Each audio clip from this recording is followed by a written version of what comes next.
In a world painted with the light of 1,000 crystal-powered cities, one metropolis has fallen into shadow.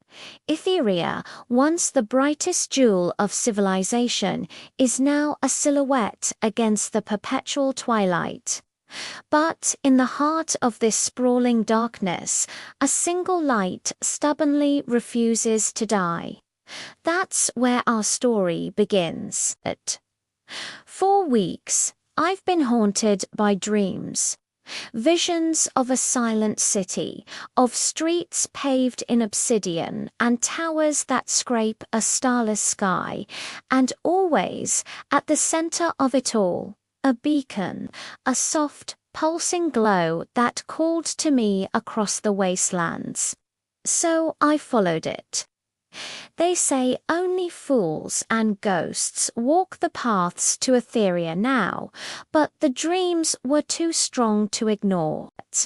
Stepping through the grand silent gate was like entering a mausoleum.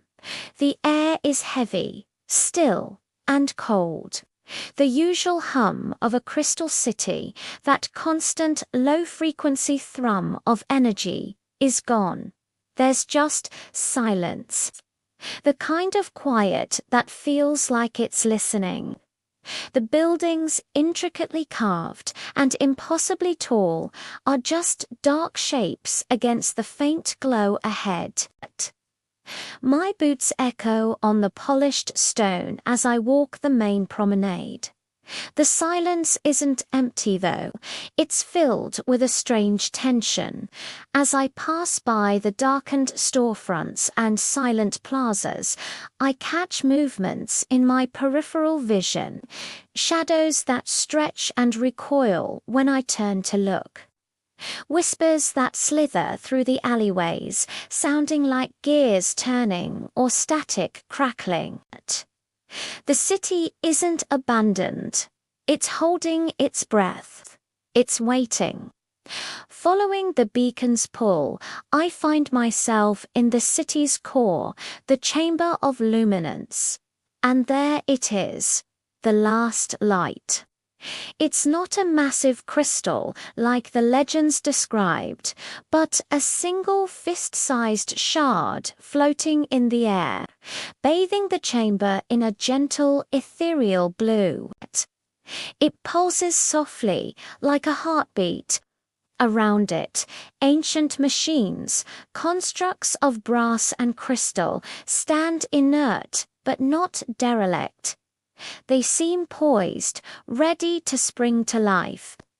As I get closer, the whispers intensify, becoming clearer. They aren't random noises, they're voices, echoes of the city's past. A market vendor hawking his wares, children laughing, a lover's promise whispered under a crystal moon. The light is a repository of memories, the very soul of Etheria, and it's fading. With every pulse, it grows a little dimmer. A projection flickers into existence from the crystal.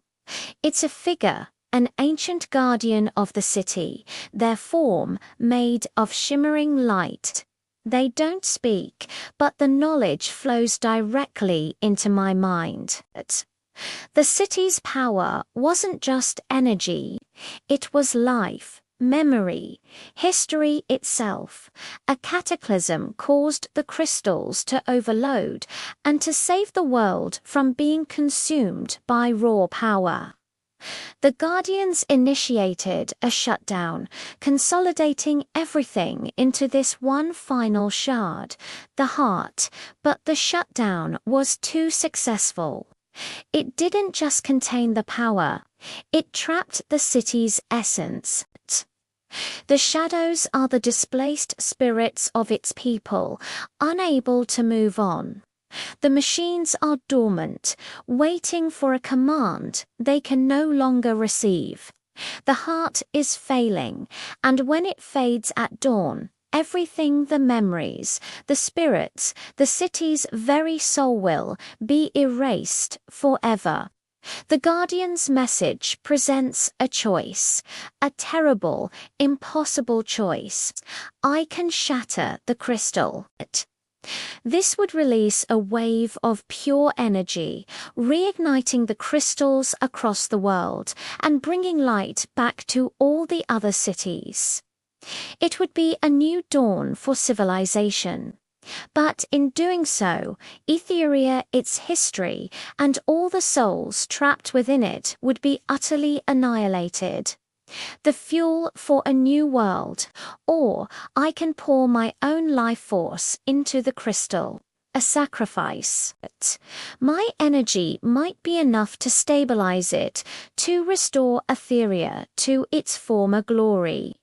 The city would live again, its people freed from their shadowy limbo, its machines humming back to life.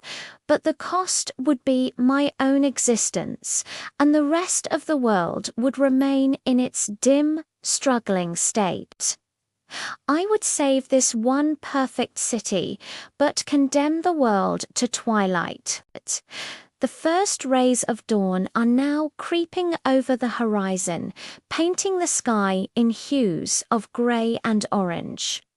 The crystal's light is flickering violently, its heartbeat growing weaker. I have to choose. Do I sacrifice the past to save the future, or do I sacrifice myself to preserve the beauty of what was lost? The fate of a world, or the soul of a city. The decision rests with me, here, in the final moments before the light fades. What would you do? Thanks for joining me on this journey. If you love stories that make you think, make sure to like and subscribe for more adventures into the unknown. See you next time.